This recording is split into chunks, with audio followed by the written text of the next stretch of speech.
All right, well, good afternoon, everyone. My name is Bill Riley. This is Tony Licio, and Steve Fox is off the podium. We're the three design event captains, and we're here to talk today about some of the observations we had from this year's design process. Before we get going on some of the things we've noticed, we want to list out the top four finalists. And let you guys, those cars are in the back, so after we're finished up here, we invite you guys to go back, take a look at them, and look at some of the crafty work that put their teams at the top of the list. I'm just going to read them off by car number here. Unfortunately, before in order to find out what the top three finishing order is, you're going to have to wait until the actual awards presentation, until we're going to let the Bosch let the sponsor of the design event actually make that final announcement. So you're gonna have to just sit tight just a little bit longer. So the top four finishers, and the reason we've got four finishers here today instead of just the top three is that basically the third and fourth place finishers were really, really tight, and we thought the car was just so good that it made sense to just bring all four of them here and let you all get a good look at them. So let's hear a round of applause for these top four cars. Car number 1, Stuttgart.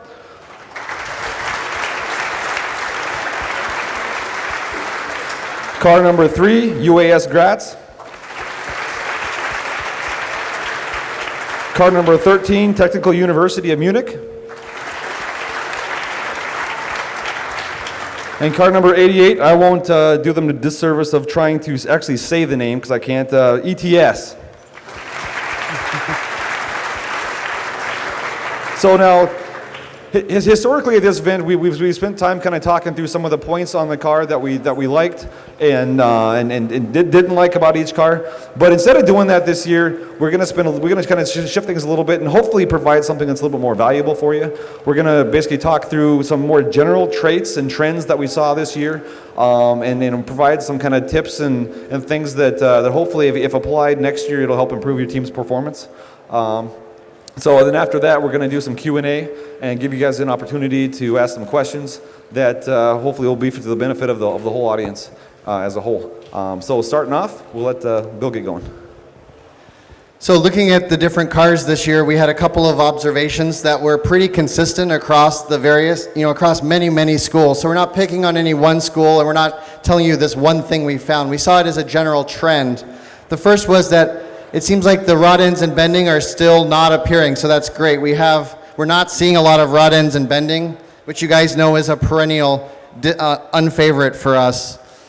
This year we did see more questionable load paths. So on this, the space frames are very easy to see the load paths, and what we're seeing is a lot of the front bays, the rear bays, where the suspension's coming in, or part of the front overall structure. We're not seeing some of the triangulation that you would expect to get a good torsional stiffness and nice safe frame. So there's a couple of, one hypothesis is that the baseline steel frame is so stiff you don't need any more tubes. Or for other trades like serviceability, you guys are leaving the tubes out, but just know that, fundamentally good load paths we think are very fundamental and important part of engineering process. So we really do value when we see lots of properly triangulated space frames. And the equivalent for a composite tub really is like a sensible laminate, and the cockpit rim is super important for tubs. So where you have a good geometric cross section at the cockpit rim with good use of unidirectionals around the rim. So that's kind of like a good load path equivalent for tubs. We did see some rockers that were mid-span of tubes. Again, there wasn't a triangulation. And we also saw some suspension punch loads coming in where it may have been triangulated within a plane, but it didn't have good out-of-plane resistance. And you're going to see that as an installation stiffness for the suspension in that area. So remember, in addition to thinking about triangulation, think about tetrahedrons versus triangles. You want that out-of-plane strength and stiffness. Next thing, looking at powertrain. So we are in an era of smaller single-cylinder engines, 10-inch wheels. It's not about power, it's about maintaining the speed through the curves, and all of that is very legitimate. There's not a single way to build a car to do well in design or on the track. But we do want to say that if you're the systems trade, you can do well with the single cylinder, of course.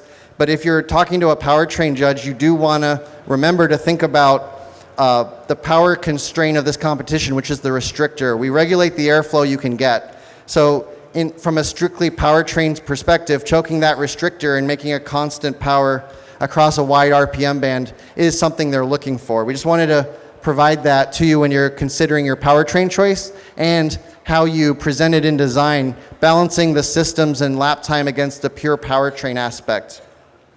Also, we're not seeing as many of the E85 versus gas trades. So the physics of the two, the latent heat of vaporization, there are differences between the alcohol and the gasoline.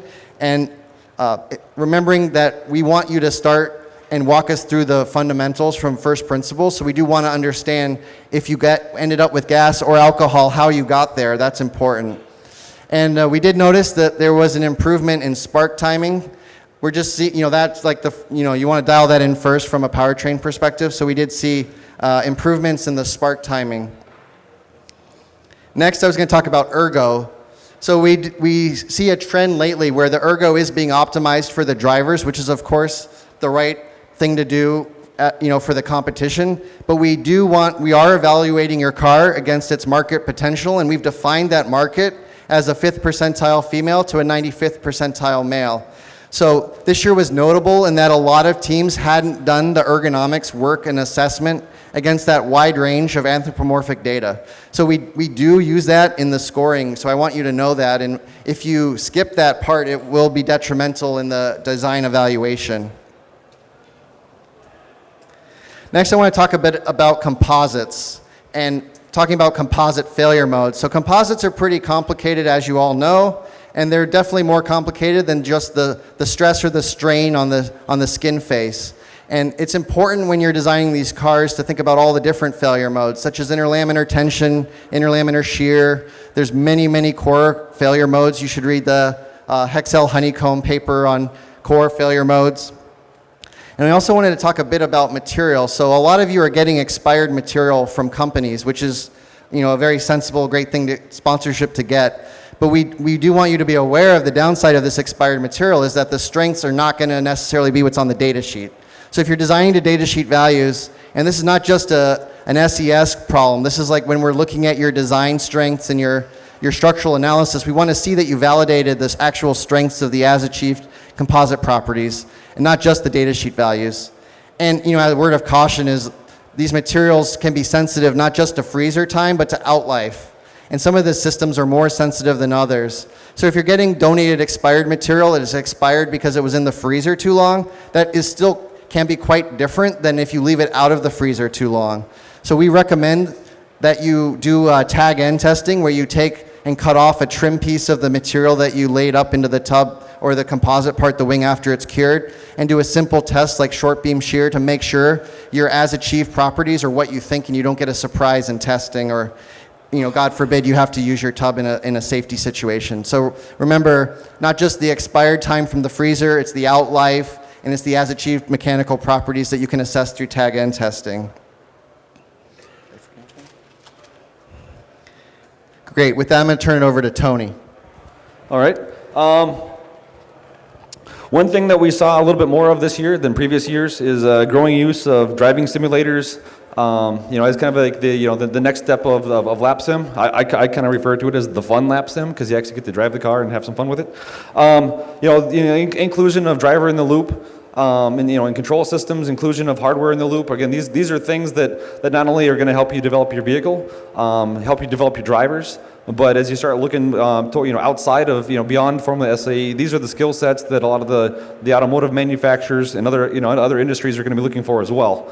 The general trend is road to lab to math. So again, by developing yourselves, developing capabilities, learning how to develop the software, do hardware in the loop testing, driver in the loop testing. These are the kind of skill sets that are probably might help some of you, grab jobs down the road. In addition to making your own car and your own drivers faster. In terms of models, again, there a lot of the tools out there that are available are getting better and better and better for doing simulations, analysis, what have you.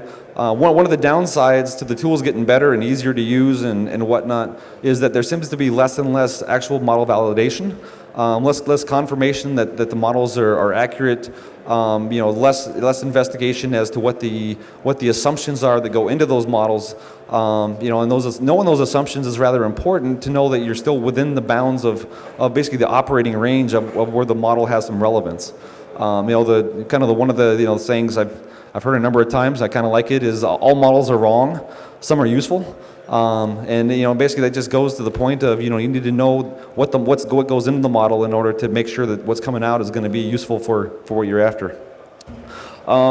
This applies to, engine simulations, it applies to finite element analysis, it applies to lab sim tools.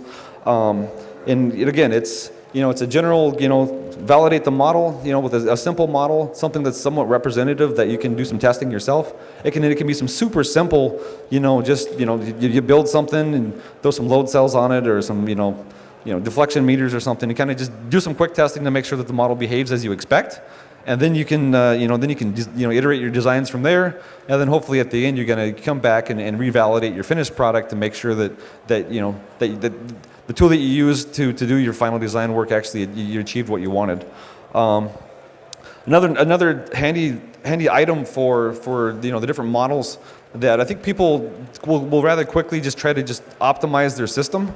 And I think they're kind of missing out on one of the big benefits there, and that is that by manipulating the models and kind of just playing with them a little bit, you really kind of maybe help reinforce or help you understand some of the trade-offs.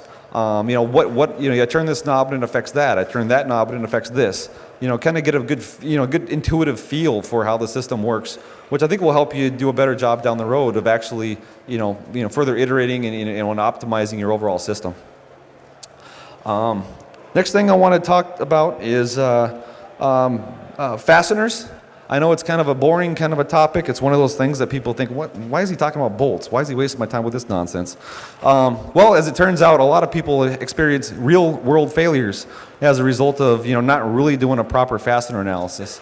And I'm not saying every joint you have to do a full-on study, and build a, super complex model, but there are a lot of occasions where doing more than what you've been doing is pretty useful. Probably one of the biggest, if I were to call it a sin is when folks just they grab a torque off of a table and says, well, if it's an M10 I torque it to this, if it's an M8 I torque it to this, if it's an M6 I torque it to that, giving absolutely zero consideration to the actual use of the fastener.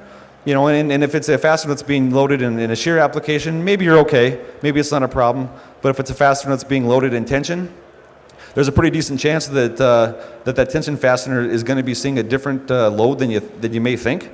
Likewise, the variation that you're going to see in preloads might be rather notable, and should be considered. To make sure that you're not gapping or breaking, or in some cases, depending on the variation, you may actually be, technically be doing both. The last item, well, I guess two more items here, thermal effects. We see a lot of occasion where people will basically do the strength checks to make sure that their bolts are going to be able to survive, but they forget to address the thermal aspects of it. One of the big things, aluminum caliper on aluminum upright. Then they run around, put a whole bunch of heat into that system, via the brakes, and then they wonder why all of a sudden the caliper is loose, and then they didn't think about the fact that they pretty much took that joint to its limit, just with base preload. Then they heated it up, and then the growth of the aluminum, basically overloaded the system, and you have an embedment, and then when things cooled back down again, you lost all your preload. These are the kinds of things that you need to be thinking about. You don't have to do a really in-depth analysis on everything, but pick your critical joints and make sure you do the work. And in terms of the actual analysis itself, I don't think it's a bad idea for somebody on the team to develop a tool and just share it amongst yourselves. It'll make the analysis a lot easier. Let one person do the work, maybe somebody else checks it over, then now you've got something that everybody can use and make it easier. You'd be nuts not to.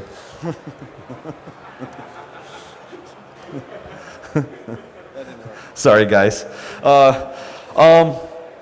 The next item I want to talk about is just overall targets, overall specs. Again, kind of another kind of recurring theme that we see is, it's pretty often that we see the the team break up. We got the powertrain team, we got the suspension team, we got the body, the chassis team. They kind of divvy up the car and they all go their separate directions. The powertrain team, there's no question they're going to go out and try to make as much power as possible. Duh. The chassis team is going to go try to generate as much grip as possible. But in reality, the system has to have one goal. You need to be marching towards, one overall goal. And these high-level system things need to be happening very, very early on to basically set the requirements and set the targets for where you're heading. And then as you continue to break the system down into smaller and smaller pieces. Again, every single piece of that chain should be running running in the same direction, trying to accomplish the same goals. Next, and then with that, you're going to define targets and specifications. It's very important to, as you're going along, basically you keep assessing, the components or the systems to make sure they're actually meeting their targets. One of the very common ones that kind of is kind of a personal pet peeve of mine is. I see in a spec sheet, a team's going to have, their target is, 48% front weight distribution.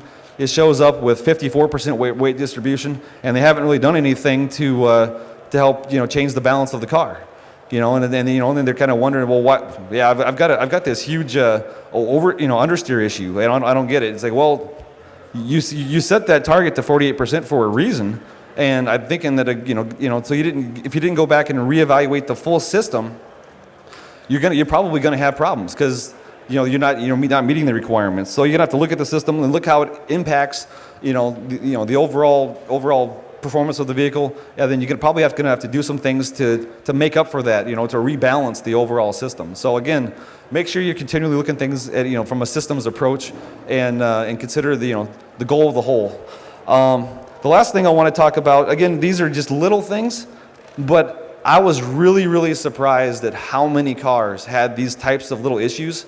And a lot of these things are they're the kinds of things that, like, literally a couple hours of work and you can pretty much clean a car up pretty good. Some of them are a little more in depth and intense, but to leave this kind of fruit just hanging there on the tree, I think is just shameful. First off, a number of cars show up to design with the cars dirty.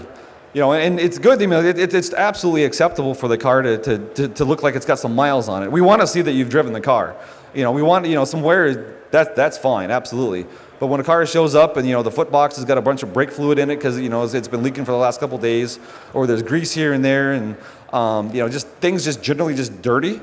It's like, come on, this is your baby. This is your pride and joy. You should shine it up and show up to design with it should look like it should be race ready, not race ran. So we want it to, again, take the time to make sure that your car is showing itself at its best. Stuff like wiring, zip ties. Again, things should be tidy. Everything should have its place. And this isn't just simply for cosmetics. Well constrained wiring. With the appropriate loops for strain relief and whatnot. These are reliability things. These are the kinds of things that catch teams off. It's not the kind of thing that you will have a problem necessarily, but you certainly could. And if a couple of minutes with some zip ties could have resolved it, it'd be just a shame to not do it and suffer the consequences. Welds, we see a number of some kind of not everyone's welding abilities are equal. We don't expect everybody to be a master welder, but. Definitely do some practicing before you're going to do the real thing. Make sure that what you do is right. It's going to improve the strength of the welds, the quality of the welds, as well as just make help your car overall better impression. Body work, we see a lot of pretty rough body work. Granted, not all of you are master body people. I mean, it does take some effort to learn that skill set, but. Take the time and effort to body out the panels, make them look good. Again, you guys are putting a lot of time and effort into these cars, and we acknowledge that. But when again, when the body work isn't quite where it should be, it degrades from the overall kind of halo effect of the car. Core fill, sharp edges, a lot of honeycomb panel composites. And it's just I think it's just a good practice that if you've got when you make a trim, you should be filling that core with some sort of edge fill. Not only is it going to help protect you from getting cut on it or whatever, it's going to prevent water from getting in there, dirt from getting in there, and just it's just it's one of those things that you should just be doing because it's the right thing to do. Especially the sharp edges. The design judges really hate it when they touch your car and they get cut. This has only been a few times I walked away from a car bleeding, but it has happened, and some of it's on me for not paying better attention to the sharp edges, but at the same time, you're going to be working on the cars. You don't want to be bloody either. Overflow systems, chain guards. These tend to be the kinds of things that a lot of teams kind of leave for the last minute. It's kind of like, oh crap, I forgot we got to put the catch can on, or we need a chain guard. Those are the kinds of things that if added on late, often look like they're added on late, and again, they kind of detract from the overall appearance of the car. Depending on where you put them and how much fluid you've got in them, it may have a meaning effect on weight distribution or something. Probably not, but maybe. But again, the overall deal is you put so much time and effort into designing the cars, building the cars, that these are the kinds of details that you owe it to yourselves to make sure that they're covered and that they're done well, and that the engineering effort doesn't get kind of overshadowed by some of the little tiny things that you could have done to make the whole thing better. I think that actually completes everything I had to say. So, based on that, I guess we're going to open it up to some Q&A. We've got some time to hear what your inquiries are, and we'll do the best we can to answer them. And we have some other design judges in the audience who, if we get stumped, can throw questions to them.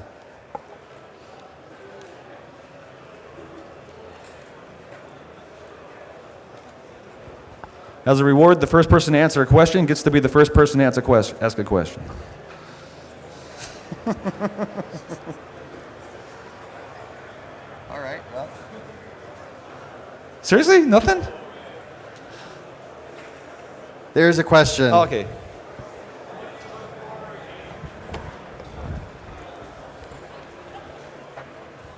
So what do you look for with aerodynamics and justification of aerodynamics? Because that's a lot of cars have it on it.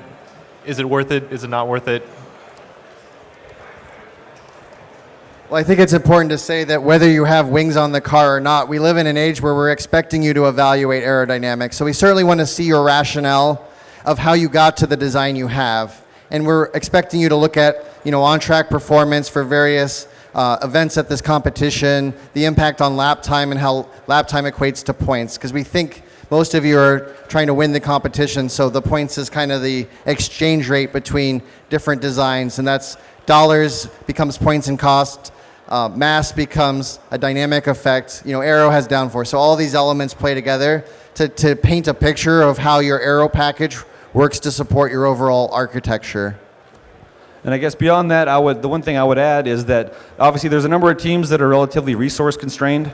Now, if it's just money, I put that on the team that if it's a money problem, it's up to you to go get it. Every city I've ever lived in had a phone book. Every phone book had businesses. Every business, you can reach them and try to raise money. So money, it isn't always the best excuse, but human resources. If you've got a really, really small team and you know it's going to be a struggle just to build a car that works, and you won't have the time to do wings and do rings properly, well then I think that that's a definite consideration as well.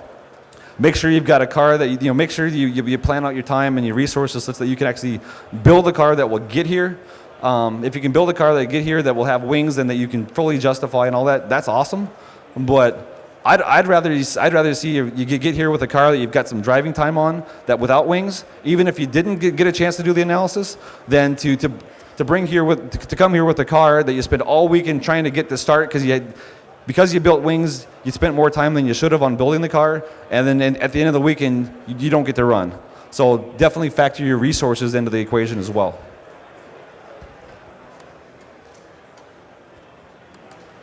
All right, if you're in the way back, actually, could you come up here so that we can have a short line to answer them?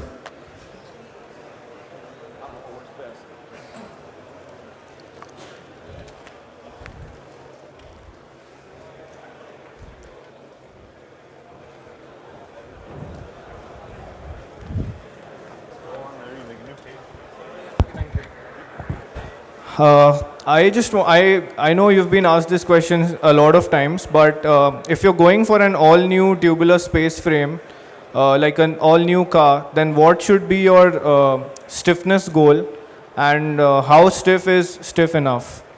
What should we do to get an idea about where we have to be with respect to torsional rigidity? That's it. All right, so the question was how stiff is stiff enough for frames. I think I said last year I wrote an SAE paper, 2002-01-3300, that talks about torsional stiffness of the vehicle relative to the wheel rate, because you only need a certain stiffness of the structure relative to your wheel rate for the driver to feel confident to put load, send it forward or backward. So I recommend reading the paper. I will say that, when I wrote that paper, the 90% 1 in 10 rule was where my head was at, and I think working in professional racing after, I think there is a bit of an incentive to push it a little bit stiffer because of the transient response, and the driver gets the feedback faster and feels more confident. So I would say, 90% is the rule of thumb, but if you have justification, if you're looking at data and you're pushing that stiffness up a bit, you could make a compelling case for that.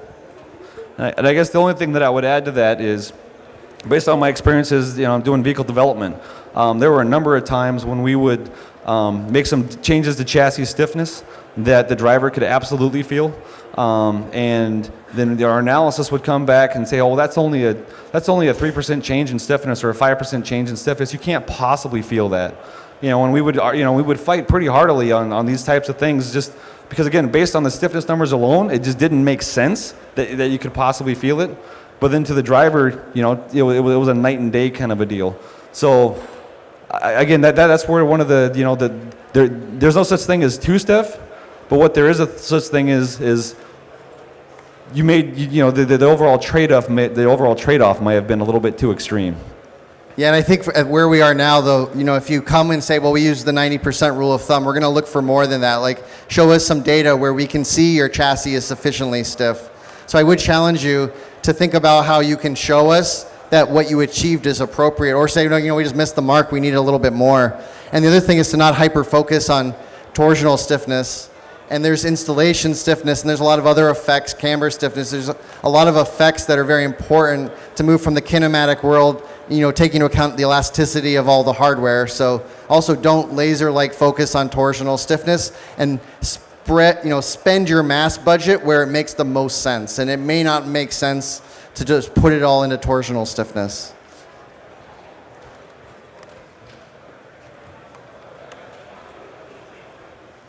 All right, so either one more minute, or unless we get consistent questions.